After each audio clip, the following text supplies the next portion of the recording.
minutes so we can accommodate everybody else that we need to hear from.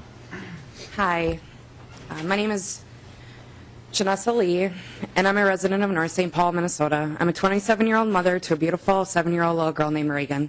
Reagan and I have a genetic illness called Ehlers Danlos syndrome, or EDS for short.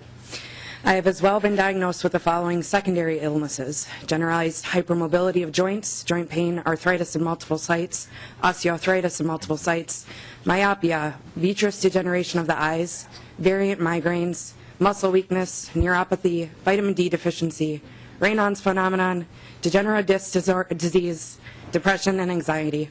EDS has a great impact on our musculoskeletal system, digestive system, urinary system, has heart involvement, as well as neurological symptoms. The reason it is so widespread is because we have a defect in our collagen. Collagen is 90% of your body. It helps tissue resist deformation. Collagen is an important contributor to the physical strengths of skin, joints, muscles, ligaments, blood vessels, and visceral organs. Abnormal collagen renders these structures more elastic and therefore weak. Depending on the individual, the severity of the mutation can vary from mild to life-threatening, and there is no cure.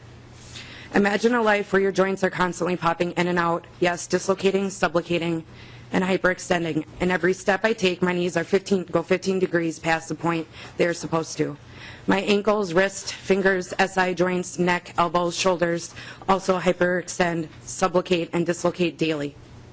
For myself and other EDS patients, this is our reality.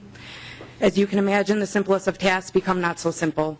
This is a very debilitating syndrome, and I have lost the ability to earn a living due to my illness. I had lost hope for many years and didn't care if I lived or died. I was in so much pain. Cannabis is the only way I manage my illness and pain because I will not subject my body to the harms of taking narcotic pain medicine.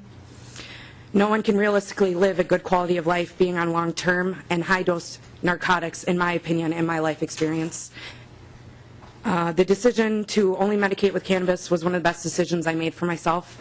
Cannabis alleviates pain. It is an antioxidant, anti-inflammatory, neuroprotective, and a neuroprotective. Cannabis helps in many health issues that stem from EDS and help control pain. It really is a win-win situation. I need to have safe and non-criminal access to medical cannabis, which includes being able to safely grow my own medicine. Cannabis cultivation was in the bill and was the sole means and only way for indigent Minnesota patients and their caregivers to medicate in medical need of cannabis, an easy way to afford the medicine that we need to stay alive. Federal law prevents coverage of cannabis through Medicaid, Minnesota Care, and Minnesota Assistance, or Care and medical assistance, and patients receiving $400 to $957 a month on disability cannot afford $250 to $500 a month in medical cannabis. The cannabis cultivation was removed from legislation, and it's a little disheartening as I wouldn't be able to afford my medication, but it would be legal for me to get. Frustrating. I would hate to see all the hard work and efforts leave out a vast majority who would be legally allowed to buy cannabis, but for financial restrictions, cultivation restrictions, and lack of insurance coverage would just cause more pain and stress. Pain, disease, and illness do not discriminate by income. Unfortunately, becoming ill is unpredictable and extremely stressful. My health conditions are already so stressful and exhausting.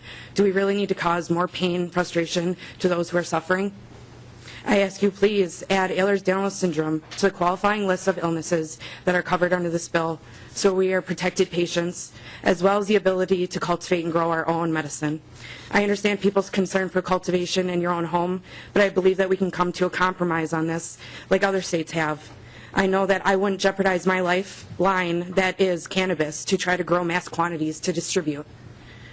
The sick also do not have the time or energy it would take to even do that. I know I don't. We only want a better quality of life. We're not trying to make a quick buck. Please see that we are sick patients, not criminals looking to gain profit. Cannabis has given me hope. When I medicate, I have a quality of life worth living. I cannot emphasize how much cannabis has helped save my life. It's given me hope as I can enjoy life again. I am in much less pain. Please do not let this bill pass without adding Ehlers-Danlos syndrome to the qualifying conditions, as well as cultivating our own medications, or our own medicine. Also, May is Ehlers-Danlos Syndrome Awareness Month. That was signed by Governor Dayton himself. I thank you for hearing me and taking my testimony today. Thank you very much for your testimony. Any questions? Mr. Lush? Well, thank you, Mr. Chair. And Ms. Lee, if you could, offline or somehow, submit whatever you can to me, because it would be my intention to offer that as an amendment on the floor, so that is included, and hopefully it will gain the acceptance of the House. Thank you so much. Thank you for your testimony. Thank you. Anybody else? Rich, can you just hold? I was trying to get from the families here, if there's anyone.